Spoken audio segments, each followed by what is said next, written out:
Why is it so important to own and build an email list, especially as an affiliate marketer? And what are the steps to building a profitable email list? Well, stick with me as I'm going to show you why it's so important and the 4 steps to grow a profitable email list in your business. Hey, Andrew Woodward here, and on this channel we focus on the best online marketing strategies that grow your wealth, build a long-term business, and allow you to work from anywhere using nothing more than your laptop and a Wi-Fi connection. There are 4 important steps to building a quality email list. But before we dive into those, let's talk briefly about why you should build a list and what the true benefits are to having one. In online marketing, it's rare you really own anything you're doing. I know it sounds crazy, but if you think about it, you'll see that the statement, unfortunately, is accurate. For the most part, you build your pages on site builders like, say, ClickFunnels, which obviously you don't own.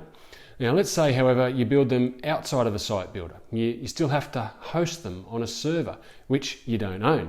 Heck, let's say somehow you do own your own server, you still need a domain name. And guess what? You don't own it. You simply pay for the right to use it annually.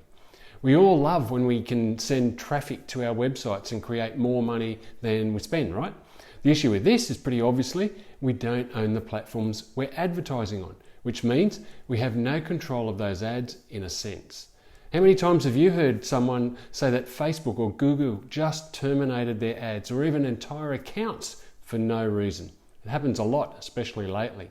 So I hope you can see with just these simple examples of why it's so important to build an email list, because it could well be the only thing that you actually get to own and control. And I want you to also understand that the critical part of your email list is not the size, but the quality of the list. So keep that in mind as I go through the 4 steps to building a profitable email list.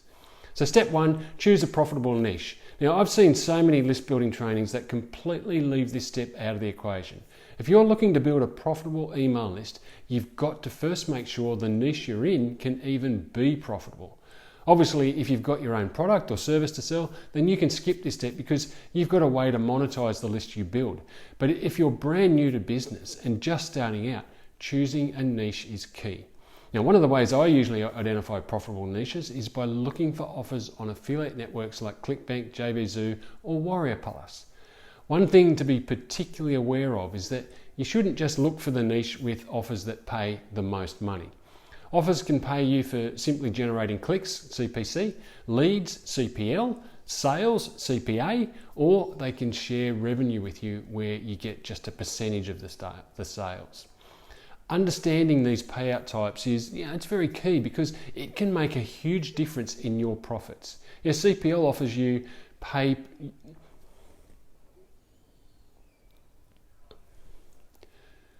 CPL offers usually pay you for generating a lead, which means no sale has to take place for you to get paid. It's also important to look at what information a person has to input for you to successfully generate a lead. Some CPL offers only ask for a postal code or email address. You'll find these one-field submissions pay far less per lead generated, but obviously the conversion rate should be much higher. Then there's CPA offers which pay you for helping companies acquire customers and usually need a sale to trigger a commission. One of the things you'll find, which is pretty nice about CPA offers, is that you don't participate in the refund side of the equation. Now, if you're promoting an offer that pays you a revenue share, usually that means you keep a percentage of the net profit. So if someone refunds, you'll have a deduction in your commissions as well. It's really about knowing the offer, knowing the audience, and understanding the payout methods. And choosing a niche is important because an email list with nothing to generate revenue from isn't going to make you much money. All right, step 2, offer a great lead magnet. Now, once you've selected your niche, the most important thing you can do is create a lead magnet that brings people in that are the right leads. Now, I've seen so many people offer free money or some type of contest or vacation to generate leads, but that's not building quality, it's just building quantity. And I did this with one of my businesses. Trust me, it just brings in garbage leads. As you'll find out later in this video, if you don't have the right people on your list, it will completely screw up your delivery and overall ability to generate clicks and revenue from the list. So the quality really starts with the messaging you're sharing with people on the page they subscribe to your list on. Now, I've found that a free book usually is the best lead magnet for almost any niche I've gone into online.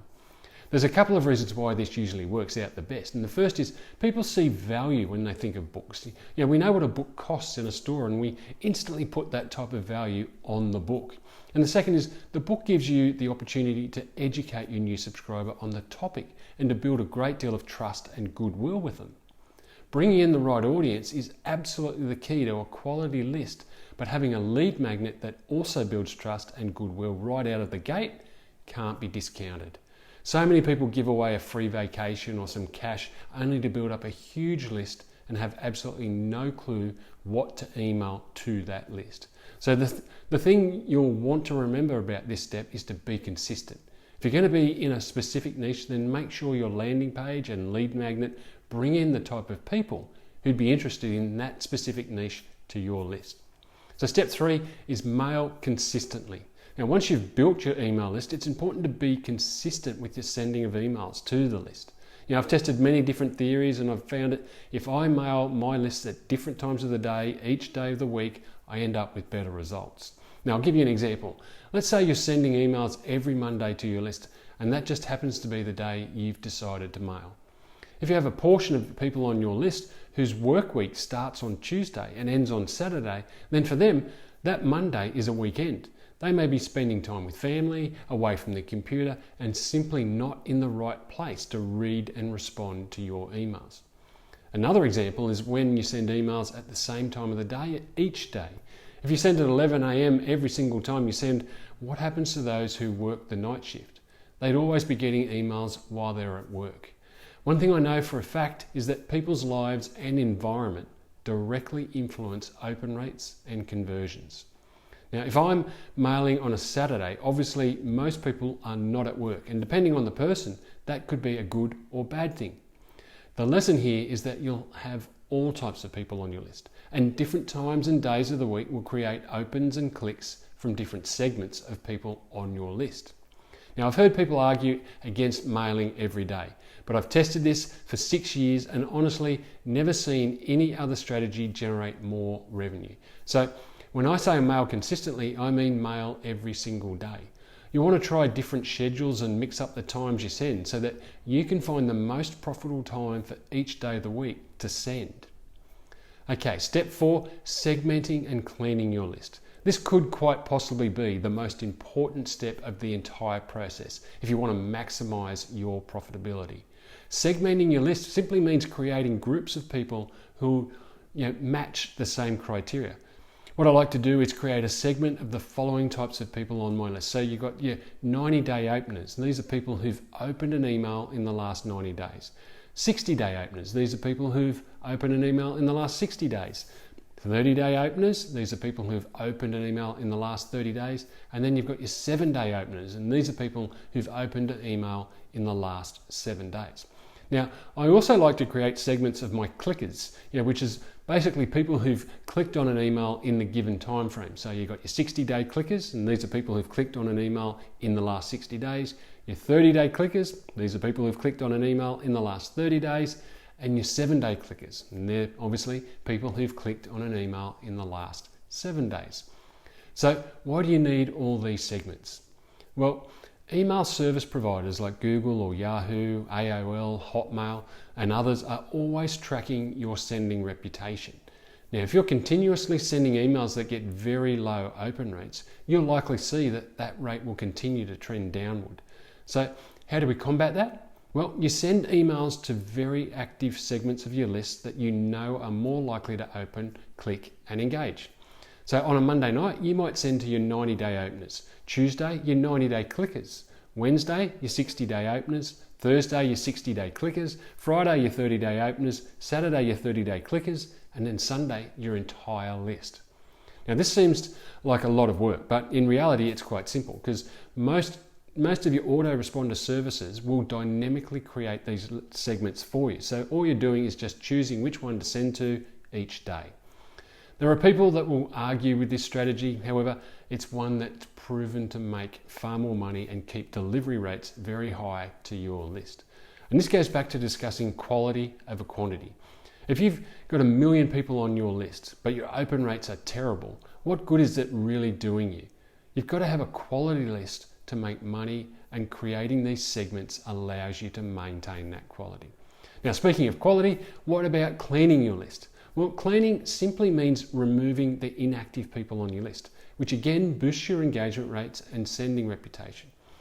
I usually remove anyone from my list if they have not opened or engaged with my emails in the past 120 days.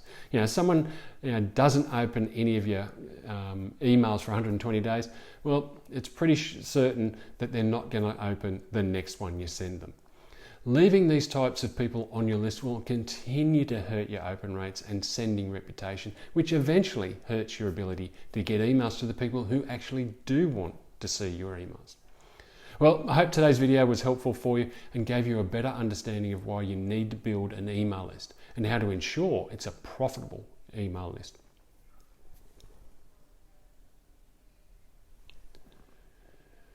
If you want to go deeper on this topic and get detailed training for free on the 4 steps to a profitable email list, click the link in the description. I'll give you an ebook explaining these steps and a free training showing you how to do it in more detail.